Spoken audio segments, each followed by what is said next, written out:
Hello, everyone. I am Taekyung, and I'm a postdoctoral researcher at Georgia Tech. In this exercise, you will learn how to implement a new training loop in ASTRA-sim. What is a training loop? A training loop determines the behavior of a workload, such as parallelization strategy, computation order, and communication order. Therefore, training loops are the key component of the workload layer. By default, ASTRA-sim supports several training loops such as data parallel, model parallel, DLM, and transformer. To support other models, you can implement a new training loop by yourself. In this exercise, we are going to implement a new training loop by tweaking the data parallel training loop. Let's recap the vanilla data parallel training loop. There are multiple nodes in a system, and each node has an identical model. In the forward path, computation propagates from one layer to the next layer, as shown in this slide. These four paths of the vanilla data parallel training loop can be visualized as shown below. Let's move on to the backpropagation. In the backpropagation, there are two major tasks to do. One is weight gradient computation, and the other is input gradient computation. In the vanilla data parallel loop, the weight gradient is computed first, and the input gradient is computed after that.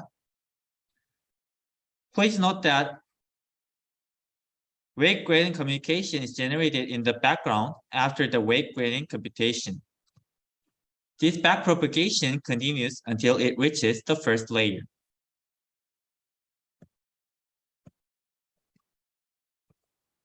To summarize, the schedule of the vanilla data parallel training loop can be presented as above. In ASTRA-sim, this schedule is implemented as a finite state machine, as shown below. At first, it starts from the forward path state, and it stays in the state until it reaches the last layer. After finishing the forward path, the state is changed to the weight gradient computation. The state alternates between the weight gradient computation and input gradient computation. Once the backpropagation is completed, the state is changed to the forward path. In this exercise, you're going to reorder the computation order between the weight gradient computation and input gradient computation. Unlike the vanilla data parallel training loop, this reordered loop starts its backpropagation from the input gradient computation. To implement a reordered loop, you have to change the finite state machine. Let me walk you through step by step to implement a reordered training loop.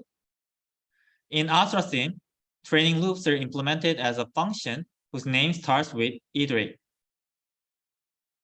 These functions are implemented in the workload layer. The training loop of the vanilla data parallel training loop is implemented in iterate data parallel. As we want to add a reordered version, let's add a new function, iterate data parallel reorder. Before implementing a reordered training loop, let's review the vanilla data parallel training loop. The codes for the vanilla data parallel loop are shown on the left.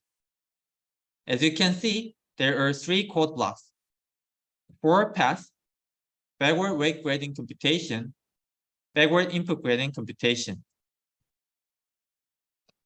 The index of a layer is stored in a variable whose name is index, and when the forward path reaches the last layer, it moves to the backward weight gradient computation. In the weight gradient computation state, it moves to the input gradient computation state unless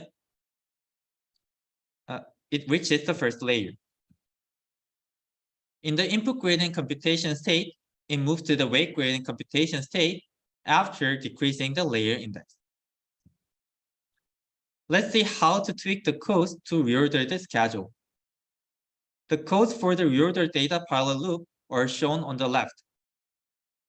Like the vanilla data parallel loop, the reorder training loop has three blocks: forward path, weight gradient computation, and input gradient computation. However, unlike the vanilla version, it first moves to the input gradient computation state when the forward pass reaches the last layer. In the input gradient computation state, it moves to the weight gradient computation state without decreasing the layer index. In the weight gradient computation state, it determines the next state based on the layer index. After implementing a new training loop, you may want to validate the training loop. You can add debugging messages as shown on the left. Please note that debugging messages have to be printed only when the generator ID is 0. The generator ID works as a unique identifier for nodes. If you do not filter the generator ID, you will see debugging messages from all nodes. After that, you can run an example workload to see whether it works as expected.